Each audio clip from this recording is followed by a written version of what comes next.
Luchamos contra gigantes, el miedo, la injusticia y la ignorancia. A continuación le damos la cordial bienvenida a Jorge Cáceres, representante de la Asamblea Nacional Ciudadana y del Frente de Defensa Petrolero Ecuatoriano, preguntándole primero sobre esta caída histórica en la producción petrolera nacional. ¿Alguna vez se había visto una caída tan abismal como la que hemos registrado en estos últimos días, que ya llega a casi el 90% menos de producción petrolera? Bienvenido. Muchas gracias, Fran Pozo. Saludos a usted y a su audiencia importante. Efectivamente, el país no ha tenido una historia reciente de una situación tan grave como la que tenemos. Ecuador se encuentra inmerso en una grave crisis petrolera, un colapso sin precedentes que, según expertos y analistas, pudo y debió evitarse. La situación resultado de una serie de factores que evidencian una irresponsable gestión administrativa y técnica por parte del gobierno actual en sus 20 meses de gestión. Es importante señalar que no se trata exclusivamente de que han existido situaciones naturales que permitieron o facilitaron este colapso o que hay una mala planificación o una gestión deficiente. Se trata fundamentalmente de una visión política y económica del Estado que tiene ese gobierno y que está diseñada para facilitar que las propuestas de carácter neoliberal estén encubiertas adicionalmente por la crisis de seguridad, la crisis energética y la crisis de democracia, permitan que el país esté en estas circunstancias. Efectivamente, efectivamente el país está viviendo un momento gravísimo y los medios de comunicación nos dicen que esto va viento en popa, que el país tiene nuevas posibilidades, nuevas inversiones, que las carreteras están excelentemente bien y que la situación que hoy pasa es producto de unas cuantas lluvias que qué culpa tiene el gobierno de que se hayan producido las mismas. Pero creo que en esta entrevista vamos a evidenciar las causas raíces de esta crisis. Permítame también decirle que el Frente de Defensa Petrolero Ecuatoriano representa a un conjunto de ciudadanos que se preocupan de investigar un poquito más de lo que está sucediendo. No somos expertos, no somos los únicos que conocemos de este tema, lo único que somos es un conjunto de profesionales que investigamos desde las fuentes oficiales, investigamos desde la opinión de analistas de diversos sectores, a fin de tener una opinión que permita orientar al pueblo ecuatoriano respecto a la situación en la que estamos viviendo. Muchísimas gracias, Jorge, como siempre, por aceptar la entrevista para abordar y darnos unas luces sobre esta crisis de, de petróleo para abordar sobre esta crisis petrolera que ya viene bastante tiempo. Hemos tenido una producción que había bordeado los 550.000 barriles de petróleo y actualmente estamos con cerca de 68.000 barriles de petróleo diario. Este año habíamos tenido, bueno, 550.000 allá por los años 2017. 500, usted sabrá acercarme más a la cifra. En este año tuvimos cerca de 485.000 barriles de petróleo a inicios de año y actualmente tenemos menos de 100.000 barriles de petróleo producidos por día. ¿A qué se debe esto? ¿Cuáles son los responsables? ¿Y se pudo haber evitado? ¿Qué es la principal pregunta frente a estas millonarias pérdidas que estamos teniendo gracias a la inacción del nuevo Ecuador de Daniel Noboa? Algunos analistas, expertos en el tema, se han concentrado en el tema del declive drástico de la producción petrolera. No es cosa menor, pero comencemos señalando algunas causas raíces de esta crisis. La primera, la paralización de la refinería Esmeraldas, que desde el 26 de mayo del 25 no funciona.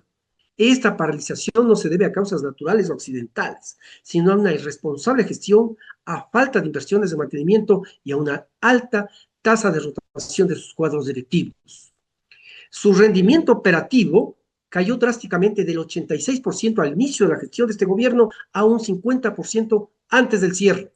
La refinería pagada significa quemar millones de dólares y ha provocado un incremento alarmante en la importación de combustibles. Primer momento, antes del declive drástico de la producción petrolera. En 5 de enero, un dato desde Petroecuador, el 5 de enero del 25 teníamos 478.876 barriles diarios de producción. Esto se aleja obviamente de esta producción histórica del 2015-2016, en donde estábamos en alrededor de 510.000 barriles, y cae a 68.527 barriles diarios al 10 de julio del 25.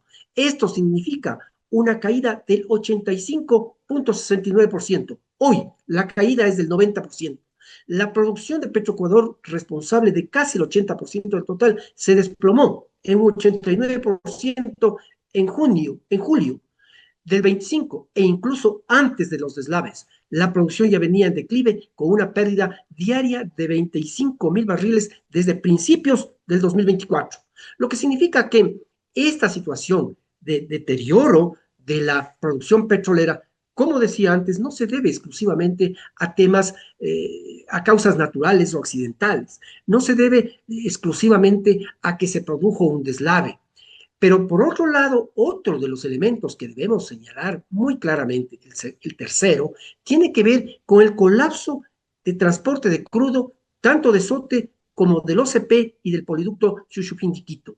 La suspensión total del bombeo de petróleo y combustibles en el sistema de oleoducto transecuatoriano, conocido como SOTE, y del oleoducto de crudos pesados, OCP, desde el 2 de julio del 25, debido a las fuertes lluvias y a la erosión regresiva de los ríos Coca y Loco.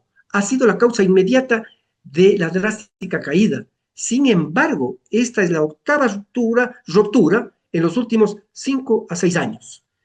¿Qué es lo que ha sucedido? Este es un cuarto momento, un cuarto elemento de la crisis. Una falta de soluciones definitivas. A pesar de que existen estudios técnicos y expertos han recomendado desde hace varios años la construcción de una variante definitiva Y de eso nos los vamos, oleoductos y Jorge. poliductos. Y eso nos vamos, Jorge. Se pudo haber evitado toda esta catástrofe. Ya hubo estudios previos, hubo alguna alerta para que no tengamos esta baja y caída en la producción de petróleo que ya tiene menos de 100.000 barriles de petróleo por día. Déjeme señalarle un documento que no es conocido por muchos ciudadanos del país. Cuando se estaba construyendo el OCP, cuando se iba a construir el OCP, antes de que se dé el se hace porque se hace, de Noboa, del presidente Noboa Bejarano de ese tiempo, el Colegio de Ingenieros, Geólogos, Minas y Petróleos advirtió de que en el sector que hoy se ha producido el colapso de la tubería, existía problemas de carácter erosivo, que existían problemas geológicos con un informe totalmente técnico, absolutamente técnico. Advirtió hace más de 25 años, se advirtió de este tema. Pero ¿qué dijo el gobierno de Noboa Bejarano? Se hace porque se hace. Y la respuesta del OCP Ecuador en esa ocasión dijo que este suceso que predicen los geólogos del Colegio de Ingenieros Geólogos, Minas y Petróleos se producirá en 1000 años. Pero bueno, esa fue una alerta de hace 25 años. Luego continuó y los últimos 10 años se ha tenido alrededor de 8 roturas del oleoducto por diversas razones. Y el año anterior, a pesar de el año anterior, hay un estudio de prefactibilidad de 1.800 millones de dólares que se completó en el 2023, pero que no conocemos los resultados y en 20 meses no se han implementado las recomendaciones que plantea este estudio. O sea, en el 23 ya teníamos las soluciones técnicas porque se contrató un estudio de prefactibilidad para producir, para construir la variante definitiva, que tiene que ser al otro lado del que está este momento, ¿Y porque la cuánto erosión era el regresiva costo de esa variante? No, no el costo de la variante, el costo del estudio de prefactibilidad fue 1.800 millones de dólares, ¿no? Entonces, estos señores ciudadanos ecuatorianos simplemente nos dice a todas luces que este gobierno no ha sido capaz de implementar soluciones que tenía en sus manos.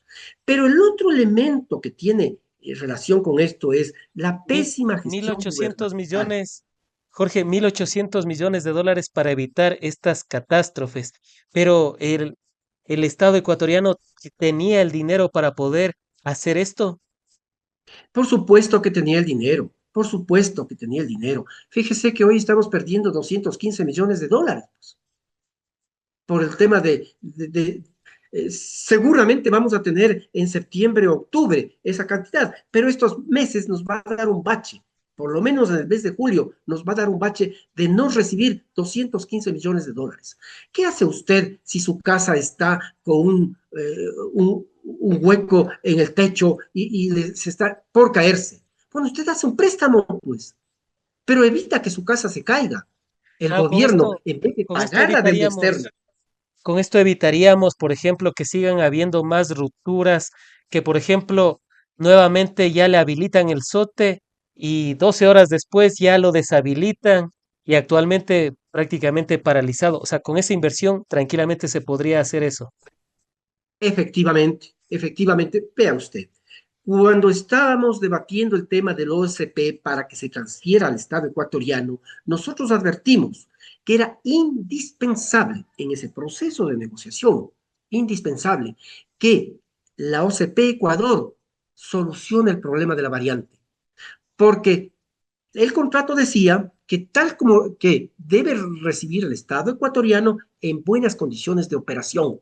De eso no se sabe absolutamente nada.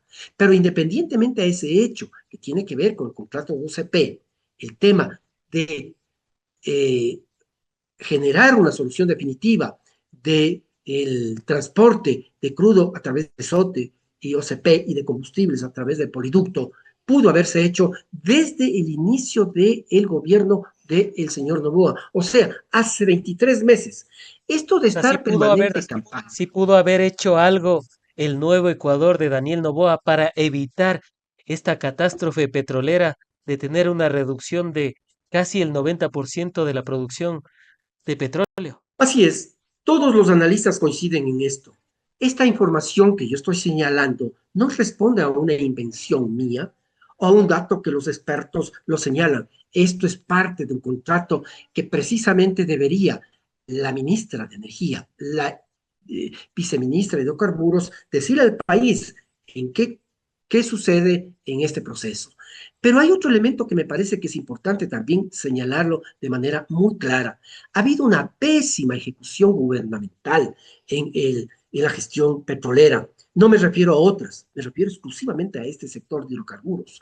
Alta rotación de cuadros directivos, 4 ministros de energía, 6 viceministros de hidrocarburos, 7 gerentes generales, 9 gerentes de exploración y producción de Petroecuador. ¿Usted cree que puede producir políticas y soluciones definitivas y en bien del país cuando existe esta rotación en los cuadros directivos de la empresa más importante del país y del ente que dirige las políticas de hidrocarburos en Ecuador? Definitivamente no. Los países que tienen, que son parecidos a los nuestros, que tienen producción petrolera, que tienen una política petrolera eficiente, se jactan de tener cuadros directivos, primero, con experiencia. Segundo, con formación. Y tercero, con un tiempo mínimo que les permita hacer gestión. Porque si usted, ha habido gerentes de exploración y producción que han estado 2 días. Y ha habido momentos en los que no ha habido siquiera gerente de producción nominado. Pero adicionalmente esto, y se puede ver en la ejecución presupuestaria, ha habido una baja ejecución presupuestaria de inversiones de Petroecuador y la falta de implementación de proyectos con estudios de factibilidad listos. El gobierno ha intentado deslindar responsabilidades culpando a administraciones anteriores de décadas pasadas. La señora ministra señaló que esto del problema que tenemos en el Coca y el Río Loco está desde hace 53 años. Pero bueno, si eso percibieron hace 20 meses, ¿por qué no generaron una solución? Evidentemente, esto ha generado un impacto catastrófico en la economía nacional. ¿Cuánto sería el impacto que ha tenido hasta el momento en la economía nacional esta inacción por parte del nuevo Ecuador de Daniel Noboa de poder resolver el tema de la producción petrolera y para que podamos seguir exportando el derivado del petróleo, los derivados del petróleo y el petróleo en sí mismo? Yo quiero referirme a un tema que muchísimos no lo abordan, que algunos sí. Desde hace varios años hay una decisión de los jueces competentes respecto a que se apaguen los mecheros de gas que existe en el oriente ecuatoriano. La sola inversión en esta suerte de 300 mecheros que existen en el oriente ecuatoriano nos hubiera producido una solución importantísima en la producción de gas. Pero eso no se le ha hecho tampoco. Pero voy a referirme a las pérdidas, exclusivamente a las pérdidas que hoy podríamos decir están señaladas en el tema de la baja de producción. Se estima retrasos de ingresos al Estado de más de 215 millones por la paralización de exportaciones de 3.240.000 barriles de crudo. Esto solo de la producción petrolera de Oriente. Pero también existe un deterioro generalizado del sector. El 40% de los pozos están suspendidos de producción y su rehabilitación demandará importantes recursos técnicos y económicos. La pobreza y el desarrollo del país están seriamente afectados, evidentemente. Hay una mayor dependencia y endeudamiento para lograr importar combustibles. Hoy estamos importando mucho más que antes. Esto significa que tenemos también una pérdida en el tema de soberanía energética. Y entonces hay un riesgo de apagón petrolero que algunos expertos señalan. Esto no es pensar con pesimismo, pero hay una posibilidad de que el país podría dejar de producir petróleo si los tanques de almacenamiento llegan a los límites, como ya se ha señalado en este momento, que están casi en el límite de capacidad de almacenamiento. Esto es lo que está sucediendo en el país. Seguramente los economistas, este es un tema que hay que revisar desde los profesionales de la economía, deberán hacer un análisis de todas las pérdidas que han significado paralización de refinería Esmeraldas, paralización de refinería Libertad, paralización de la producción petrolera,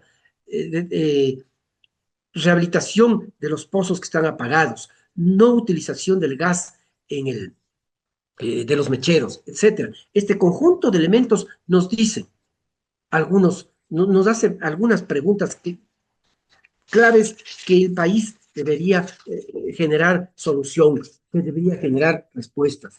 ¿Piensa el gobierno privatizar todo el sector petrolero a pretexto de su inoperancia o paralización provocada por el mismo? ¿Cuáles son los planes del gobierno para el sector? ¿Qué empresas se benefician con la importación de combustibles? ¿Por qué no se construye la variante definitiva de los EP? ¿A quién beneficia la declaratoria de emergencia para contratar directamente reparación recurrente de los SOTE? ¿Por qué Contraloría no realiza los exámenes de auditoría de gestión? ¿Por qué se mantiene vigente el esquema de contratación directa y sin concurso con la misma empresa de servicios, provisión de equipos y personal por décadas? ¿Por qué no se transparenta la compra de tubería que se utiliza en la reparación del SOTE? ¿Por qué ¿Cuáles son las empresas de remediación ambiental que realizan los trabajos de remediación cuando se presentan los derrames? ¿A qué acuerdo se llegó con los OCP respecto a la variante que hemos hablado? Estas son las preguntas que están surgiendo en el medio de parte de un conjunto de profesionales y de analistas. Podría ser que la técnica estándar de la privatización esté en marcha, como diría Noam Chomsky. Se le reduce el presupuesto a lo público, la gente se molesta y con esto se utiliza como excusa para pasar a manos del capital privado. ¿Usted, Jorge, cree que este sea el fin de toda esta reducción en la inversión en petrolera durante estos últimos años? Podría ser, nos aventuramos a señalar que por ahí van los tiros, pero también quiero decir algo que es importante. A los sectores sociales se nos dice, vean, ustedes son capaces de gritar, de salir a las manifestaciones, de, de calentar la calle, pero no de presentar soluciones. Pero aquí les decimos algunas respuestas y acciones inmediatas que debería tener el gobierno. Primero, una comparecencia urgente de la ministra de Energía Jiménez en la Asamblea Nacional para rendir cuentas sobre las causas de la crisis y los perjuicios económicos. Es el primer elemento que nos va a permitir aclarar cómo está el sector petrolero en este momento. Segundo, la presentación inmediata de un plan de emergencia nacional por parte del presidente de la República para superar la crisis, normalizar la producción, el transporte y la refinación de petróleo. Tercero, requerimos un plan integral y a largo plazo que aborde la declinación natural de la producción con exploración y técnicas de recuperación secundaria, terciaria y nuevos pozos, que aumente la capacidad refinadora y que prepare la economía para un futuro sin exportaciones petroleras. Estos son, entre otros, algunas ideas que creemos que es importante tomarlas, pero fundamentalmente también creemos que la academia, los gremios profesionales deberían decir claramente, primero, cuál es la situación real del país y segundo, cuáles son las alternativas. Estamos convencidos que solamente juntando todos estos esfuerzos de academia, de activistas, de ciudadanía, de partidos políticos, de sectores de la comunicación, etcétera, podemos llegar a exigir que este gobierno efectivamente trabaje por el bien nacional. ¿Cómo es que no se puede tener una realidad? ¿Cómo es que no se puede tener un panorama real si la LOTAIP garantiza precisamente eso, el acceso a la información pública, o acaso es que están ocultando información? Vea, fácilmente en este país se declara reservado todo lo que crean conveniente. Además, todo el proceso legislativo que se ha dado en estos últimos meses, desde que asume la dirección, la dirección de la Asamblea Nacional, un sector político que tiene cooptado la mayoría de funciones, se hace complejo, se hace complejo. Por eso es que es indispensable que utilicemos los recursos naturales de manera eficiente y responsable, pero que la ciudadanía genere las resistencias pacíficas que correspondan, la ciudadanía y los diversos actores, que, como señalaba antes, la propia academia, los gremios profesionales, levanten voces que nos permitan expresar precisamente la grave situación que está el país. Porque cuando hablamos del petróleo, no estamos hablando solamente de la producción de duraznos o de manzanas, que es una producción importante en el país, pero que no es lo que significa la producción petrolera, que está en alrededor del 30% del presupuesto nacional. Por lo tanto, estamos hablando de cosas realmente significativas, sin descuidar, obviamente, los desafíos ambientales, técnicos y sociales que demanda esta industria. Hay un tema, y siempre me gusta venir a lo que es la memoria histórica, Jorge, y ahí ya lo podemos apreciar en pantallas para quienes nos están viendo a través de En Retrospectiva, ya lo saben, contando verdades en cantidades industriales y en proporciones monumentales, gracias a esa bellísima producción. Jorge, ¿cómo es que pasamos, y ahí podemos ver en el cuadro, de ser un país prácticamente petrolero, porque hay algunos analistas que dicen que ya no lo somos, y ahí pueden ver el por qué dicen que ya no? En el gobierno de Rafael Correa se superaron los 550.000 barriles de petróleo, ahí lo podemos ver, cifras, gracias también al, al esfuerzo que hicieron los colegas de Radio Pichincha.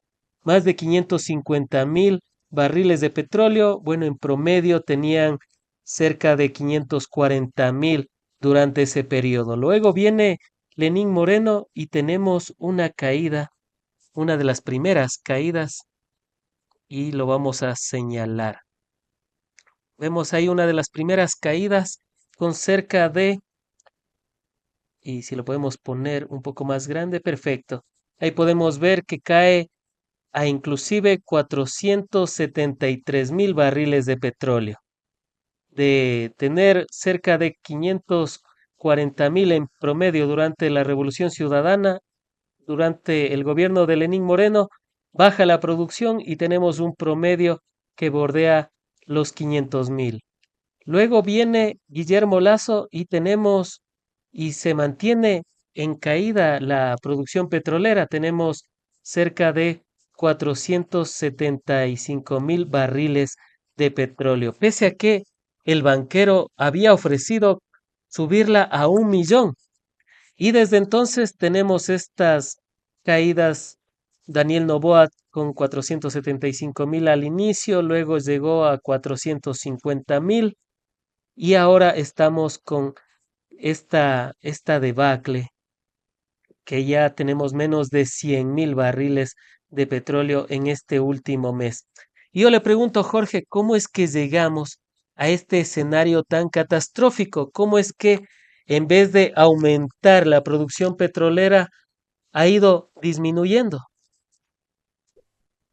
A ver, en una entrevista con otro medio, alguien señalaba este tema y bueno, el- muchos analistas de derecha dicen que esto se debe a que tenemos una constitución que no permite la inversión extranjera. Segundo, que esto se debe a que tenemos una visión estatista en la administración de estos recursos.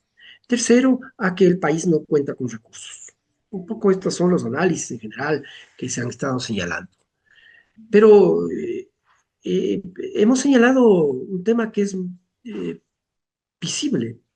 Estos tres gobiernos tienen una característica significativa. Son representantes de los sectores privados. Y los sectores privados han dicho que son capaces de todo. De las flores que aparecen en morado en mi pantalla, ponerlas en blanco con clic, ¿no es cierto? Que la producción petrolera con un decreto ejecutivo sube a 1 millón de barriles. Que hay que sacar a todos los correístas de los mandos de dirección y de las empresas públicas, que hay que despedir a determinados trabajadores, que hay que perseguir, etcétera. Esto ha dicho el sector privado, que es capaz, que ellos son capaces de asumir la dirección del Estado y por lo tanto generar las soluciones que el país necesita. Pero vemos que en estos últimos, desde el 2018, 2019 hasta acá, no se han dado. El tema de Sacha está por entregarse a las empresas privadas desde el gobierno del señor Moreno. ¿Por qué no puede? ¿Qué les impide? La lucha social, la falta de experiencia, la incapacidad, eh, la falta de acuerdos entre los sectores oligárquicos que nos gobiernan. ¿Qué sucede? Refinería Esmeraldas dijeron que fue un desastre todo el trabajo que se hizo de repotenciación y entonces que se tenía que solucionar. Vino una auditoría, presentó los elementos que debían ser tomados en cuenta, ¿no es cierto? Y este momento tenemos que entre enero y mayo de este año, la refinería ha operado, su capacidad operativa ha sido del 46%. ¿Qué sucede? Y la Si son repotenciación, Jorge, incapaces, si estos gobiernos que ligan y la el... repotenciación que hizo, y la repotenciación que hizo la Revolución Ciudadana al mando de Rafael Correa, corríjame si me equivoco, permitió que la refinería de Esmeraldas esté operativa a más de un 95%. Así es, así es. Y claro, no se trata de defender al gobierno de ese entonces, se trata de observar lo que está sucediendo en estos momentos. Por lo tanto, yo digo, si son incapaces el sector privado que ha asumido el control y dirección del Estado, si son incapaces, entonces la ciudadanía debería colegir, debería evidenciar que necesitamos una nueva visión de Estado, que necesitamos una visión de Estado en la cual prioricemos el interés y el bien público, prioricemos la atención a la ciudadanía, prioricemos la administración eficiente de las empresas del Estado, ¿no es cierto? Este debería ser. Por lo tanto, tenemos que estar clarísimos que este no es un problema de solo, como dije al principio, de falta de eficiencia de este gobierno. Este gobierno ha sido eficiente en, desacreditar al sector público, desacreditar cédulas que hoy no se tramitan en el mismo día, pasaportes que no se tramitan eficientemente, gestión de la producción petrolera que cae un declive, que tiene un declive pero serio, gravísimo, pérdidas económicas, operación de refinerías que están en la baja. Por lo tanto, insisto, este gobierno no ha tenido la suficiente capacidad de gestión o su visión política y económica no es la acertada. Jorge, para ir cerrando un poco también con este tema, me gustaría preguntarle, con esta reducción, hemos visto que la Arch reporta cero stock de crudo en la refinería de Ecuador. ¿Qué es lo que podría esto significar al consumo interno del país? Porque algunos derivados podrían ya no llegar a tener en stock, por ejemplo, en las gasolineras. También se ha hablado que la producción de gas doméstico cayó en Ecuador. Podríamos vaticinar en un futuro no muy lejano, sino más bien cercano, una falta de stock, una falta de provisión del gas, de las gasolinas. ¿Qué es lo que podría pasar en el corto y mediano plazo? Porque vemos que las acciones son insuficientes por parte del régimen de Noboa. Jorge, ¿Quiénes se frotan las manos en este momento? Los sector privado. importadores de combustible, ¿no es cierto? Yo quiero contarles una anécdota muy sencilla, muy chiquito, muy pequeño. En el oriente no habían puentes en todos los ríos y habían gabarras. ¿Qué transportaban? Personas, vehículos y otros insumos. ¿Quiénes eran los dueños? Los privados. Pero cuando se intentaba, cuando ya había la posibilidad de construir el puente, ¿quiénes se oponían? Los dueños de las gabarras. Sacaban al pueblo a decir que es inconveniente el puente, que no debe hacerse el puente. Pero el gobierno de Rafael Correa construyó los puentes y les mandó, perdóneme, al carajo a los dueños de las gabarras. ¿Por qué traigo a colación este ejemplo? Que yo lo viví, que yo lo viví. Porque ahora los importadores de combustible están felices. Se va a importar más combustible para evitar el desabastecimiento nacional. Pero sí es posible que tengamos desabastecimientos, pero inmediatamente aparecerán los buquetanques, los tanqueros, todo para ponernos el combustible a los precios que creen pertinentes. Lo propio puede suceder con el gas. Por lo tanto, también estamos, y ese es un tema que tiene que discutirse francamente, ¿por qué Refinería Estatal Esmeraldas baja su nivel de productividad? Porque hay intereses de algunos sectores para que ésta no produzca el combustible que requerimos. Igual que los señores de las gabarras. Sacaban al pueblo en manifestaciones para que no se construya el puente. Entonces, esto es gravísimo para el país. El país vive una crisis estructural en el sector petrolero. Han sido las apreciaciones de Jorge Cáceres, representante de la Asamblea Nacional Ciudadana y del Frente de Defensa Petrolero Ecuatoriano.